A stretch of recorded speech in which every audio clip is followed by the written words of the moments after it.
This program is part of the Devil's Mark Podcast Network, the official podcast network of Shadow Path Diabolism. This is the Dark Illumination Report podcast for Friday, September 4th, 2020. On today's episode, I'm going to be continuing my discussion of mental illness, part 2.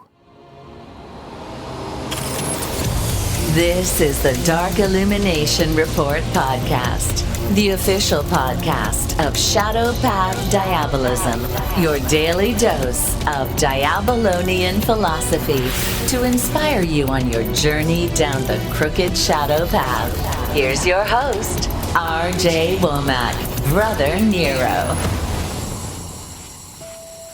Hey everybody, thanks for joining me for another episode. As always, I'm RJ Womack, aka Brother Nero, and this is the Dark Illumination Report podcast, the podcast where we promote the religious worship of Satan and demons as a serious faith and way of life.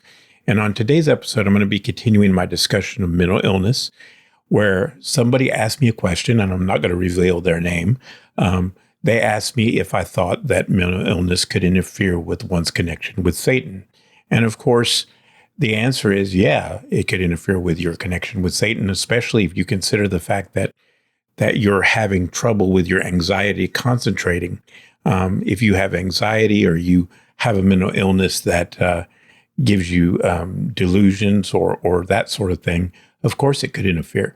And before we continue on, I just want to say, for the record, that I am not a mental health professional. I do not have any training in psychology or counseling or anything like that.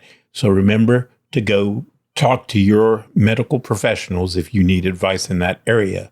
This show is a spiritual podcast, and my advice is meant to be spiritual, not something else. Now, what I would recommend for anybody with a mental illness, especially if that mental illness has the potential to cause you to misperceive your paranormal experiences or give you some issues and you have trouble differentiating what's happening or perceiving things, it might be a good idea to find a partner to do rituals with if you can find them, so that you can evaluate whether that person had an experience along with you. It's very important that you try to validate your spiritual experiences. And at first, many demonic spirits and many demons or many spirits will not reveal themselves to people in large groups. But as the connection between the spirits gets stronger, they tend to manifest and show themselves to other people as well. So that will help you verify the spiritual experience. So always have a partner with you when you do rituals to help you understand the situation that you're in. So I highly recommend a ritual partner type thing. And I realize that a lot of people don't have that option available to them. I'm not saying that it's easy. I'm not saying that everyone has that available to them. But if you do, take advantage of it. Anyway, that's it for today, guys. I'll talk to you tomorrow. I apologize for not having an episode yesterday. I will try to make it up to you by having 2 episodes tomorrow.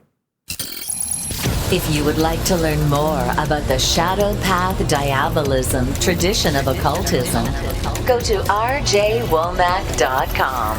That's rjwomack.com. If you enjoyed this podcast and support our message, tell a friend, leave us a review, and follow us on social media.